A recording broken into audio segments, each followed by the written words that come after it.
Enkya ya leero ssentebe wa poliisi Martin Okoth Ochola akedde ku kitebe kya poliisi ekinoonyereza ku buzzi bw'emisango ekisangibwa e Kibuli. Ensonga emututteyo si ndala wabula yakuggulawo olukuŋŋaana olwokusatu abasirikale b'ekitongole kya poliisi ekinoonyereza ku buzzi bw'emisango mwe bongera okubangulibwa n'okwekubamu ttooki ku biki ebikyabalebye.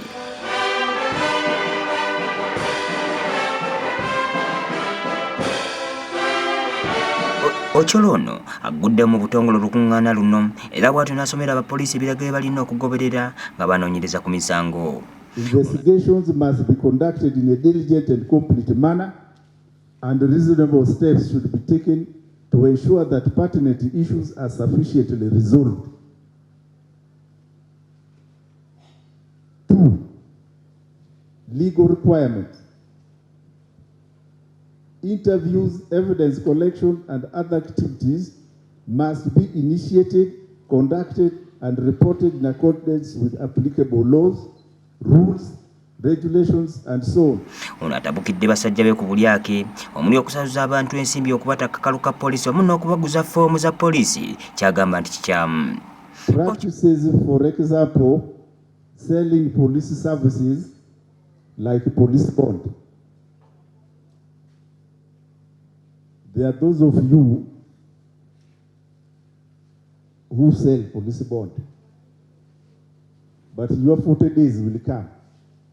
You know the 40 days, it will come and will get hold of you. Selling police forms. Ochola era alaze obwennyamivu olw'ekifaananyi kya poliisi ekyongedde okufaafagana ng'entunga eyiika naddala mu bantu nga kino kivudde ku bapoliisi abatyobula eddembe ly'obuntu ne badda ne mukati ne beewogoma. Torture is not taught anywhere, at least in the CID training school. It is not there. We must observe human rights and public accountability by all officers. All police activities must be initiated, conducted, and reported in accordance with applicable laws. Ate yakulira ekitongole ekinoonyereza ku buzzi bw'emisango mu poliisi Grace Akulo ategeeza nga bwe bagenda okwongera amaanyi kunoonyereza ku buzzi bw'emisango basobole okukendeeza ku misango emingi egitannaba kuggwa. Mu kino abakulira okunoonyereza ku buli disitulikiti baweeredde emmotoka n'ensimbi z'amafuta. Goodwill, and we know and hope that the challenges which CID face in managing crime will be reduced.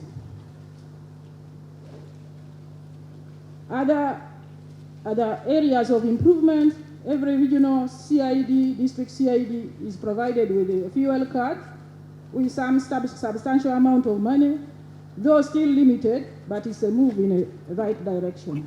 Waliwo ebiragiro ebirala biweereddwa akulira CID Grace Akulo ng'emisango emitono bwe girina okukolebwako mu bbanga lya myezi 3 gyokka ate ejja eminene gikolebweko mu bbanga lya myezi 6. Emisango gino egya bulijjo nti mu myezi 3 owa CID alina okuba nga amaliriza okukola okunoonya obujulizi ne fayiro eyo okugenda ewa DPP n'oluvannyuma egende mu kkooti.